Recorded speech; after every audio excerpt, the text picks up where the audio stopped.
Hello, what is up guys? I'm your host Gordon and welcome to another one of my toy review. So today we got ourselves a JMJ Warhammer. At first, it is really hard for me to get and find this blaster. That's why I really need to thank MECH POTATO for helping me to get me one of these for the sake of today's video review. In the same time, MECH POTATO is a local Malaysia online store who sells rare imported foam dart blaster. So if you guys are interested in blasters such as the UDL XM1014 or even the UDL Winchester model 1887, feel free to visit MECH POTATO. Link is in the description down below.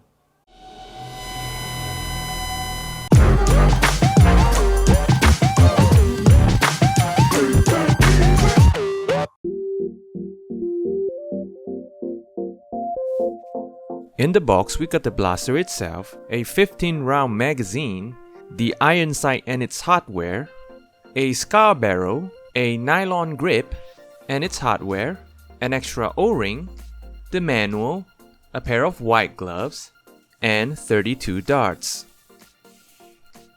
The blaster comes with these half-length darts, which is the suction darts and the normal darts. But throughout today's test, I will be using the suction darts as I personally think that it is much more stable.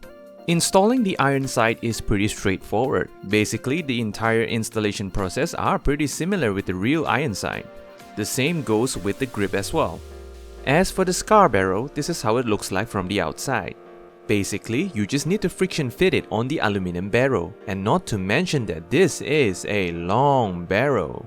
Alright, first look at the blaster. So no matter how hard I actually try to look at it, it kinda looks like a Caliburn to me, at least to my eye. It kind of looks like a injection molded Caliburn. And when you actually hold it in hand, this thing actually feels super heavy. I mean, this thing feels at least 2 kilograms. I think more than 2 kilograms. So far, at least to me, it felt sturdy, and the 3 metal bars over here feels pretty robust. I tried to torture it quite a bit and it kind of survives that. Pretty much these 3 pieces of metal rods are also responsible for the structural strength of this whole blaster. Speaking of these 3 rods, when I actually took it out of the box, these rods are super greasy, super oily. I mean, you really need to clean it out before actually using it. I mean, yeah, that's kind of messy. Probably, I guess they are trying to make this sliding mechanism much more smoother. I mean, I don't know, man. That kind of explains why they actually provide us a pair of gloves.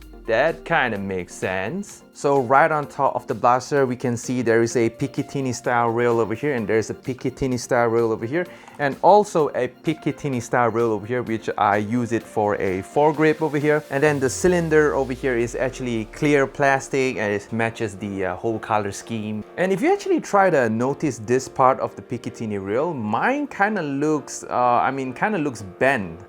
I mean, it's not straight.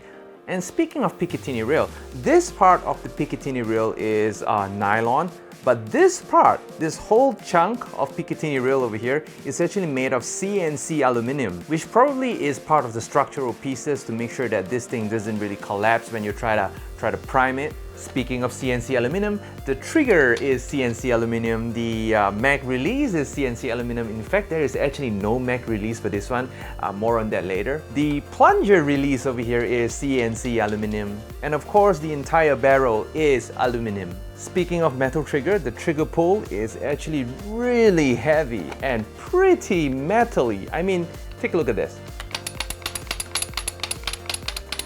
It sounds robust.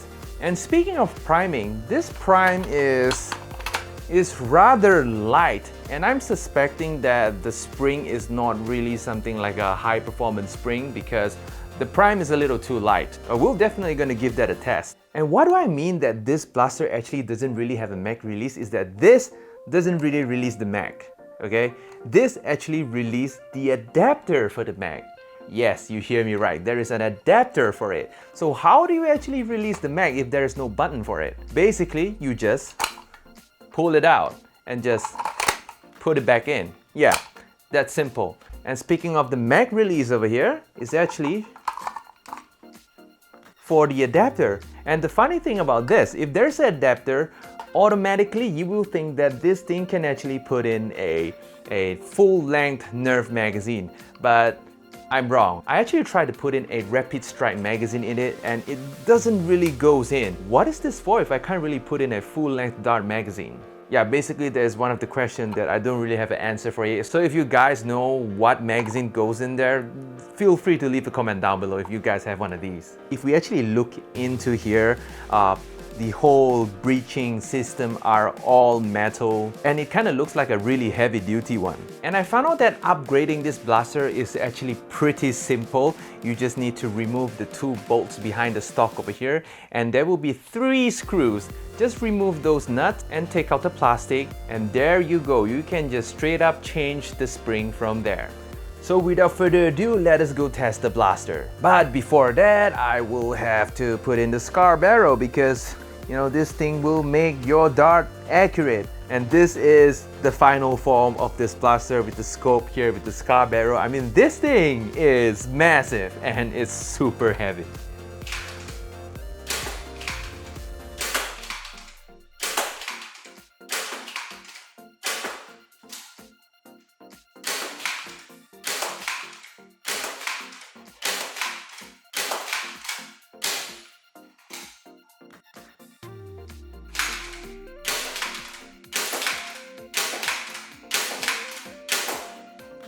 For the accuracy test, 10 meters is as far as I can go because I'm not staying in a very big apartment.